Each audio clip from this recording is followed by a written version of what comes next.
Free English lessons. Teach English with love. Write a story beginning with I could tell by his face that he was angry. By Abigail Shannon Chua. Wesley Methodist School Melaka. Melaka. Model answer. I could tell by his face that he was angry. Vice Principal Mr. Chaplin slammed his fist onto the desk and looked at us. Why did you beat up Charles in the cafeteria? He shouted at me. I've told you already. He started the fight. He insulted Tessa and I tried to defend her, I said through gritted teeth. Mr. Green didn't report anything about Tessa being involved in the argument. He stared at me. My palms became sweaty and I wiped them with the side of my trousers. Listen here carefully, Thomas. If I catch you fighting again, I'll give you detention for a week.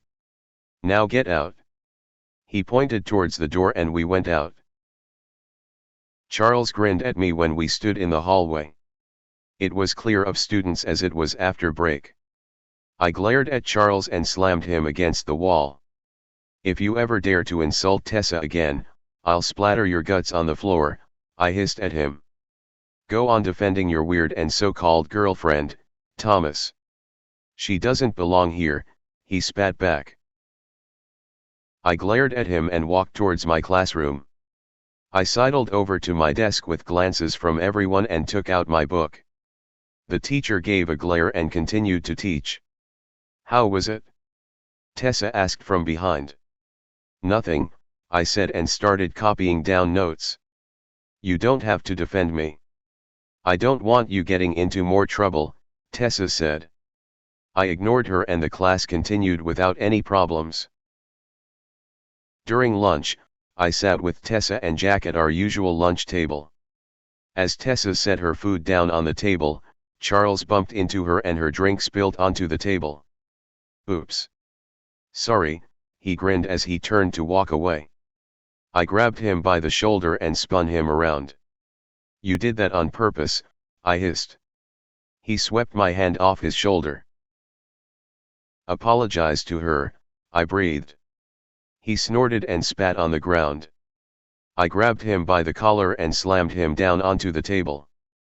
I said, apologize to her. I yelled as he struggled beneath me. Other students had started to stare at us. Charles quickly broke loose and stood up, glaring at me with his hands balled into fists. Leave him alone, Tessa said as she held my arm. Charles spat, you don't belong here. People without parents shouldn't come to school. I heard you live with your uncle and aunt who treat you badly. What did they do? Make you work like Cinderella?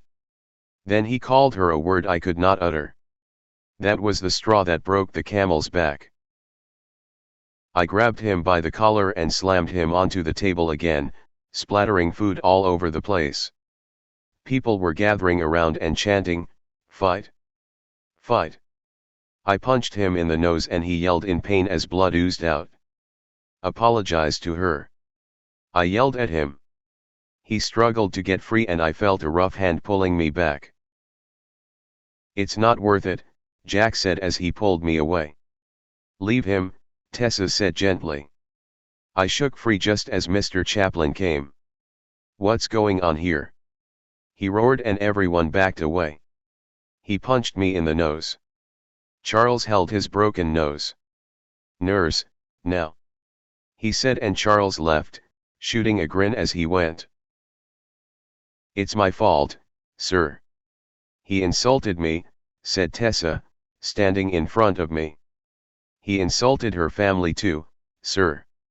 I said but was silenced. Tell Charles to see me in my office.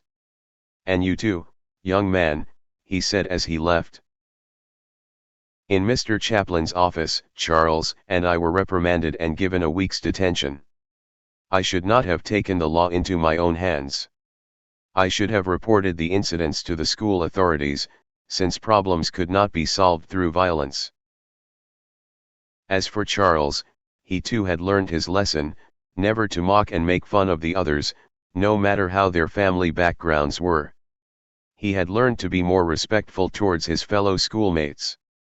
Before leaving the headmaster's office, we shook hands with each other as a sign of the beginning of a new friendship.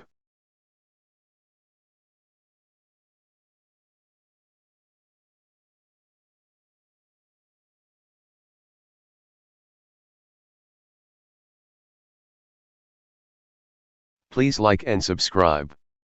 Thank you for watching.